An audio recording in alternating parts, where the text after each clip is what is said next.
Hello. Today I have a video showing the time lapse of a study I did for a larger oil painting, and this study I actually did in Casein.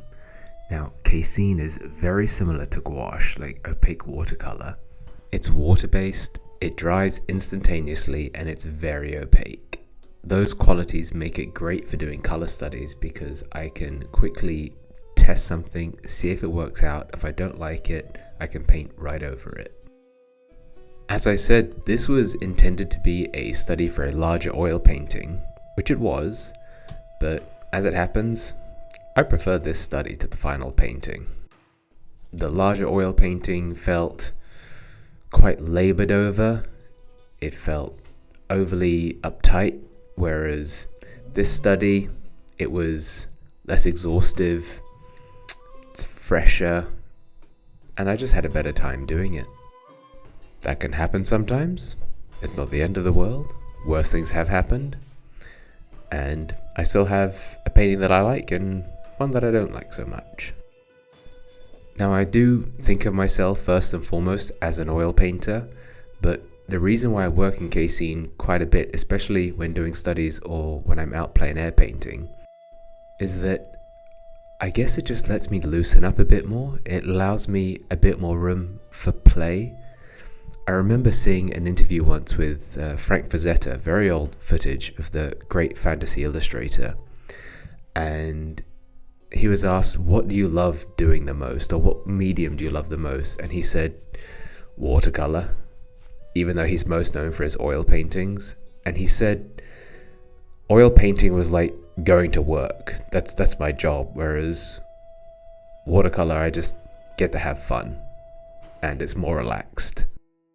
There was a lot less riding on it when he was doing a color study with his Mickey Mouse set of watercolor paints or just doing a little colorized pencil drawing.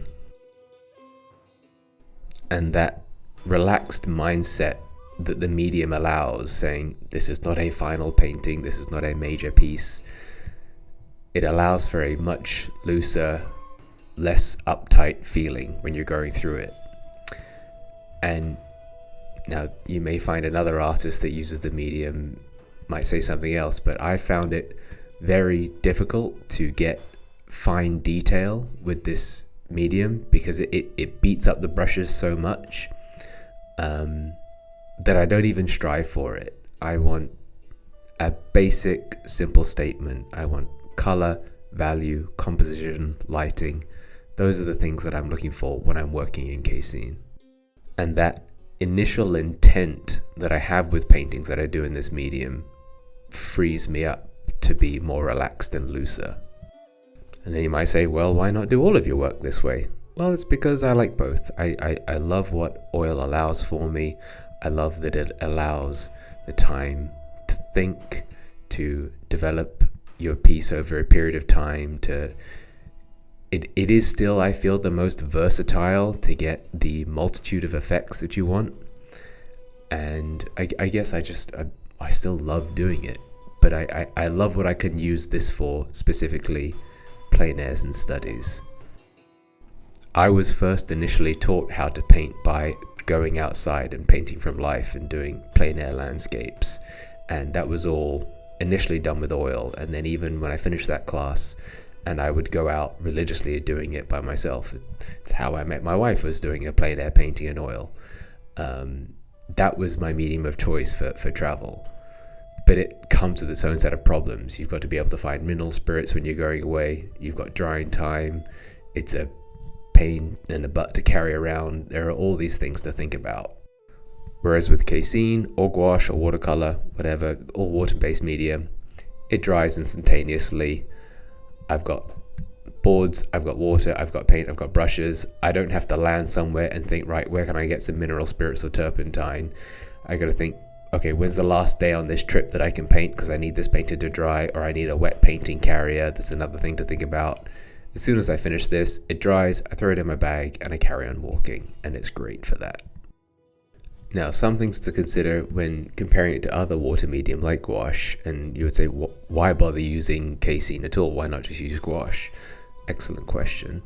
One of the main reasons that I I don't prefer it. It's a particular attribute that I enjoy, is that with gouache, when you lay down an opaque stroke, if you want to layer something on top of it, you have to be very careful, because gouache will reactivate very easily and will pick up lower layers if moisture permeates down through the layers too much, and you will start to create a grey mess on your painting. However, with Casein, whilst it is still reactive to water, it is I found much less reactive, and you can layer it up much easier without worrying you're going to pick up those previous layers underneath. It's less susceptible to creating a murky grey mess on your painting. Now, I first learned about it by being a huge fan of the work of James Gurney, and he's the illustrator that created Dinotopia. He's done multiple things for National Geographic and Scientific American, but maybe he's most well known for now in the work that he does as a plein air painter and championing different ways to convey things from life. And he's a big pusher of watercolor, gouache, and introduces you to Casein, and that was my introduction to it, and I've tried to use it for my own purposes for plein airs and studies. And in the description, I'll put a link to his channel, and you can see the multitude of videos that he has on the subject, which are super helpful. Now, just on the subject of studies for larger works, I am a big believer in doing them, because I think it's great to do a trial run through of a painting that you're going to do on a larger scale that you're going to invest a lot of time into. Now, ironically, as I said, the final painting, I don't actually like that much. I have it, I did it, I finished it, I prefer this. But in general, the idea is that this is a practice run. It's going to be a procedural rehearsal for how you're going to go through the final piece. And it's going to give you direction on the color that you want to get into your final painting, the color scheme. Is it going to be analogous? Are you going to have it more complementary?